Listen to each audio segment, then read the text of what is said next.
할렐루야. 우리 주 예수님의 은혜와 평강이 충만한 하루 되시기를 주의 이름으로 축원합니다. 오늘 말씀은 열왕기상 2장 5절 6절입니다.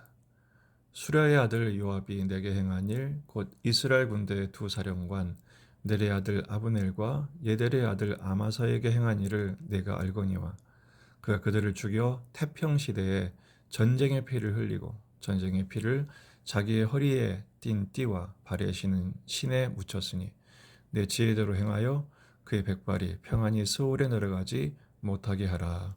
아멘. 본문에 계시된 주님은 어떤 분이신가? 남을 죽이기보다 내 안의 탐욕을 먼저 죽이기를 원하십니다.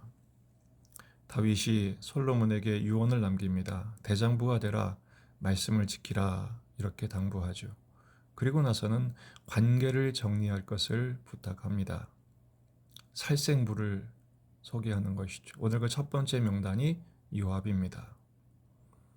다윗은 요압의 백발이 평안히 스올에 내려가지 못하게 하라고 합니다. 숙청 대상으로 삼은 것이죠. 요압은 원래 다윗의 조카이면서 매우 유능한 장수였습니다. 다윗의 군대 장관이 되어 온갖 전쟁, 위기의 순간마다 함께했고 승리를 함께 누렸죠. 하지만 결정적인 순간에 다윗의 명령을 거역합니다. 왕권을 무시한 것이죠. 그래서 다윗은 태평 시대에 전쟁의 피를 흘렸다고 말한 것입니다. 그 피가 그의 허리띠가 그리고 신발에 묻어서 증거가 되었다는 것이죠. 요압이 죽인 사람은 셋입니다. 압살롬입니다. 압살롬이 반역했을 때 다윗은 압살롬을 죽이지 말 것을 눈물을 흘리며 간청했습니다. 하지만 요압이 죽여버렸습니다. 또 압살롬이 군 지휘관 삼았던 아마사, 다윗이 그를 용납합니다. 그리고 군장을 삼습니다. 하지만 요압은 무난하는 척하다가 칼로 찔러 죽였죠. 사울의 군대 장관이었던 아브넬도 요압이 죽입니다. 아브넬이 다윗에게 전향하자 다윗은 그를 맞아들였습니다. 하지만 요압은 용서하지 않았습니다. 아브넬이 요압의 동생 아사엘을 죽였기 때문이죠. 그래서 요압은 자신의 손으로 응징하고 맙니다. 이 일에 대한 한 여인의 일침이 있습니다. 사무엘하 20장 19절. 어찌하여 당신이 여호와의 기업을 삼키고자 하시나이까. 사사로운 감정에 붙들려서 한 사람을 죽인 것은 결국 여호와의 기업을 삼킨 것과 같다는 것입니다.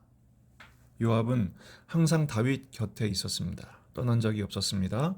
그 이유는 다윗이 준 권력 때문이었습니다. 결과적으로 다윗을 섬긴 것이 아니라 권력을 섬긴 것이죠. 자기가 왕이었고 그 탐욕은 결국 우상 숭배에 해당됩니다. 시편 10편 3절 악인은 그의 마음의 욕심을 자랑하며 탐욕을 부리는 자는 여호와를 배반하여 멸시하나이다. 결정적인 순간마다 다윗의 명령을 거역합니다. 다윗은 살리라고 하는데 요압은 죽입니다. 다윗이 살리라고 했던 것은 복음의 실천을 위해서였습니다. 하나님의 사랑으로 살리는 사람이 되기 위해서였죠. 하지만 요압은 피 흘리는 자, 샬롬을 파괴하는 자의 상징이 되었습니다. 자기 권력을 지키기 위해 위협이 되는 사람은 누구든지 제거했죠. 결국엔 다윗이 노쇠해지자 다윗을 버리고 아도니아 편에 서게 됩니다. 그가 권력을 줄 것이라고 믿었기 때문입니다. 다윗이 요압이 죽인 아브넬을 장사한 후에 한 말이 있습니다. 사무엘하 3장 39절 내가 기름 부음을 받은 왕이 되었으나 오늘 약해져서 수레의 아들인 이 사람들을 제어하기가 너무 어려우니 여호와는 악행한 자에게 그 악한 대로 갚으실지로다.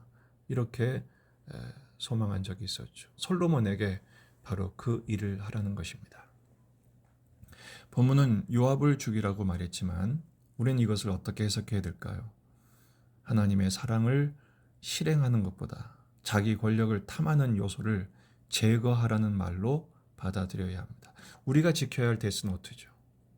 살생부는 남을 죽이는 게 아니라 내 안에 있는 탐욕적인 요소를 죽이는 살생부가 되어야 합니다. 솔로몬은 다윗의 유언대로 분하엘을 보내서 요압을 죽입니다. 하지만 자기 안에 권력지향적인 그 탐욕, 욕심까지 죽였어야 했습니다. 솔로몬은 아직 그것을 깨닫지 못했죠. 하나님이 우리에게 힘을 주시는 이유가 뭘까요? 은혜를 베푸신 이유가 뭘까요? 자기를 절제하고 그 은혜가 흐르게 하여 사랑으로 통치하시는 하나님 나라를 세우시기 위함입니다. 우리를 흑암에서 건져내서 하나님의 사랑의 아들의 나라로 옮기기를 원하시는 것이죠. 탐욕과 복수를 위해 남을 죽이는 사람이 되지 마십시다. 심은 대로 거두게 됩니다. 주님과 주님의 나라를 위해 살리고 세우는 자가 되셔야 합니다. 은혜로 거두게 하실 것입니다. 나는 예수님 안에 철저히 죽고 형제에게는 하나님의 은혜를 베푸고 흘리게 하는 은혜의 통로, 축복의 통로로서의 삶을 사시는 복된 날이 되시기를 주의 이름으로 축원합니다.